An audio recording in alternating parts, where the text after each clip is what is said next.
Wormies, welcome to my channel. My name is Mariah, and this YouTube channel of mine, I am just starting. This is my very first video ever.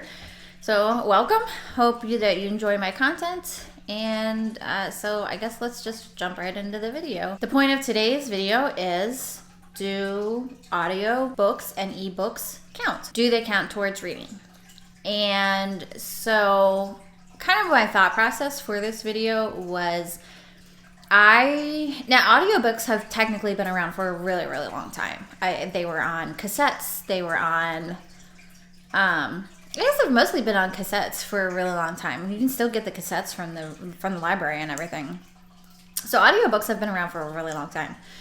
And audiobooks are also used academically for, I remember my sister when she was in college, if there was some kind of book requirement or something, she would usually search for the audiobook version so that she could listen to the audio version while she was doing other things like driving home from work or cleaning the house or something like that. So audiobooks have been around a really, really long time. But I remember when ebooks first hit the market on the Kindle and the Barnes & Noble Nook. And I remember there was a really elitist attitude towards ebooks that they didn't count as real books. You weren't actually reading a book, and a lot of people were like, no, I need like the physical copy in my hand. I don't want to be looking at a screen. Like, I'd rather have a physical copy, in my library. And just remember, people having that elitist attitude about those kind of things kind of got me wondering. And honestly, I was kind of wondering for myself as well, because I have just started getting into reading. I've always enjoyed reading.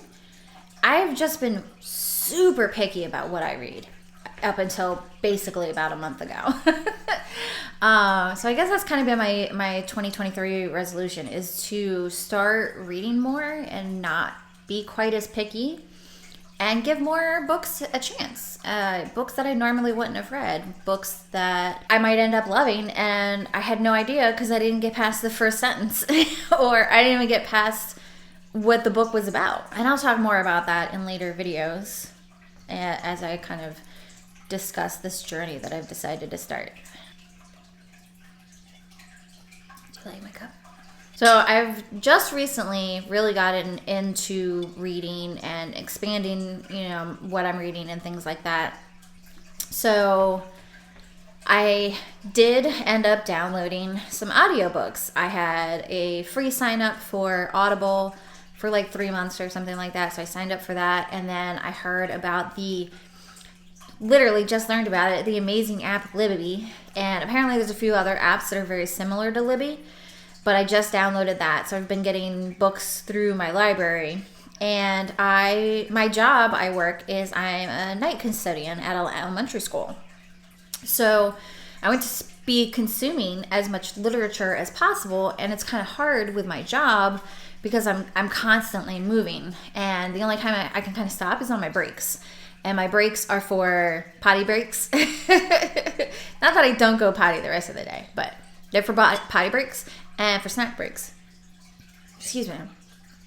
And sometimes I do have to pop out of the school real quick for an errand or something like that. So it's really hard to read when I'm at work. So I was like, let's try audiobooks and see if that helps me absorb at least the stories while I'm at work. So I sat down and I made a list of books that I've read recently so that I can review them and everything, because those are future videos that I want to make. And one of the books, and actually it's the only audiobook I've completely listened to so far, was The Girl Next Door by Jack Ketchum. And so that got me thinking, and I asked my husband, because he's been an avid reader the whole time I've known him. He read Jurassic Park when he was like 10 or something. So he's a way bigger reader than I am. And he's definitely read a lot more books than I have. So I asked him, I was like, hey, in your opinion, does that count as a book I've read for me to be able to review? And he did give me his opinion. He told me that he thought that it counted. But it got me kind of thinking about the subject. Do those kind of things count? And Here's my first point. And these are totally my opinion. So, my first point is it depends on why. Like your reasoning behind the reading. So, for me, my audiobook was because I really wanted to listen to this story and know it. Because I watched a lot of YouTube videos, a lot of booktubers and stuff, and they mentioned this book, so I was like, yeah, let's check this out. And also it intrigued me because as soon as I heard the synopsis for the story, I knew exactly what it was about and the real life case that it was based on. And I was like, oh, that sounds like that's based on, and it totally was. So I was like, oh, I've got to read this story because it's a very fascinating case. It's heart-wrenching. It's horrible. I'll get into that when I talk about the book. Sorry.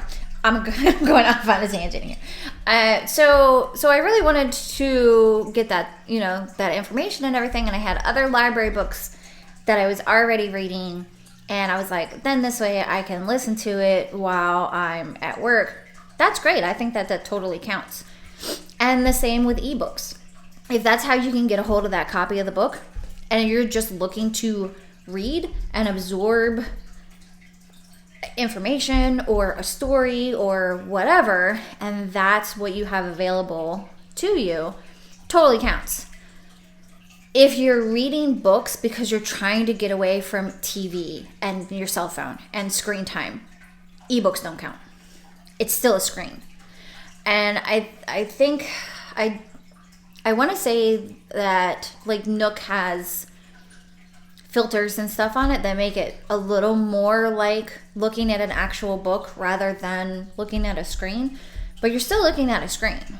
And like I said, if you're trying to get away from screen time, don't read an ebook. Read an actual book. And audiobooks, I think that they count 100%. I think they count as reading a book because it's the same story. And I have heard of instances where the audiobook is slightly different than the actual book, but from what I can tell, 99% of the time it's the exact same thing.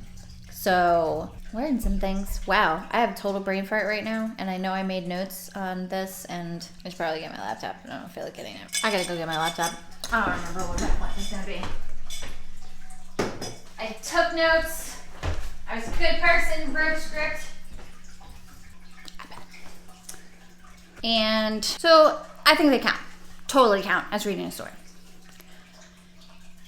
I will end this on saying audiobooks I don't think are for me. Maybe I haven't found the right audiobook. I did enjoy The Girl Next Door. And the version I listened to, it was narrated by the author. And it felt more like he was telling me his story.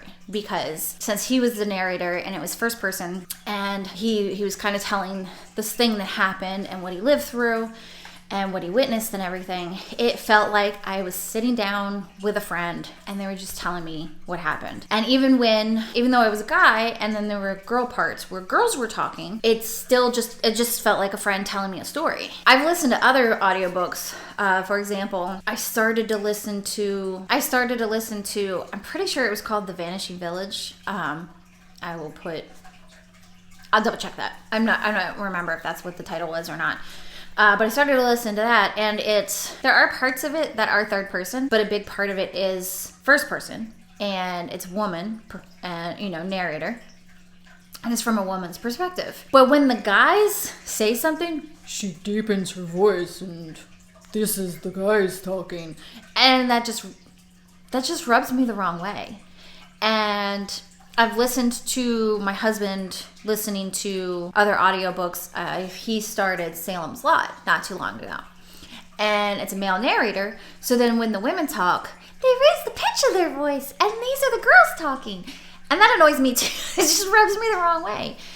And I think it's because if I'm sitting down and I'm talking to a friend or I'm talking to my husband or something and I'm like, hey, this thing happened, blah, blah, blah, blah, blah. And I quote somebody like Janet said, oh my God, I can't believe you did that. Okay, that's a bad example. Bob said, oh my God, I can't believe you said that. I just say it in my normal voice. I don't change the pitch of my voice unless I'm mocking somebody. And I was like, and Bob was like, oh my God, I can't believe she said that. Oh, I'm such a man. So that's the impression that I get when they change the pitch of their voice when they're saying quotes from the opposite sex. And so that just, it really, really rubs me the wrong way. I don't like it. I have heard of full cast audiobooks that basically every character has their own unique voice actor. And it's basically like listening to a production of this story. And it's almost like listening to a movie is how I've heard it described and stuff. So I might look up, I need to go back and check Alexandra Rosalind. I need to go back and check Alexandra Rosalind. Oh my God, why can't I say her name? I need to go back and check Alexandra Rosalind's video, and because I watched a video of hers recently that she did mention audiobooks, that it's like, you've got to listen to this, it's got a full cast, it's great, and try and see if maybe that is something that I prefer. My husband did also suggest to me to try listening to audiobooks for the narrator, that like a narrator that I like, and so I'm like, oh, let me look and see if like Idris Elba has done any audiobooks, or actors that I like the sound of their voice and stuff. But it just, I don't know.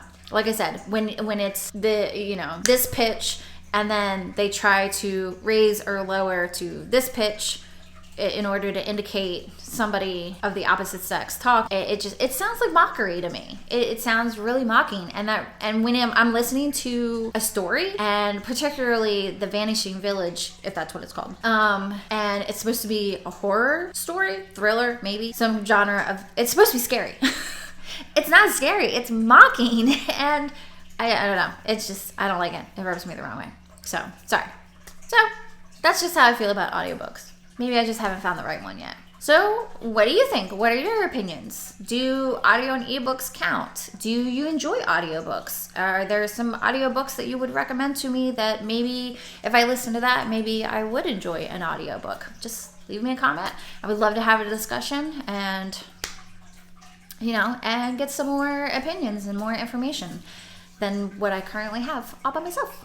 That would be great. Thanks so much for watching. I hope you enjoyed this. It's fun, but it's been a lot. And I don't know what I'm doing.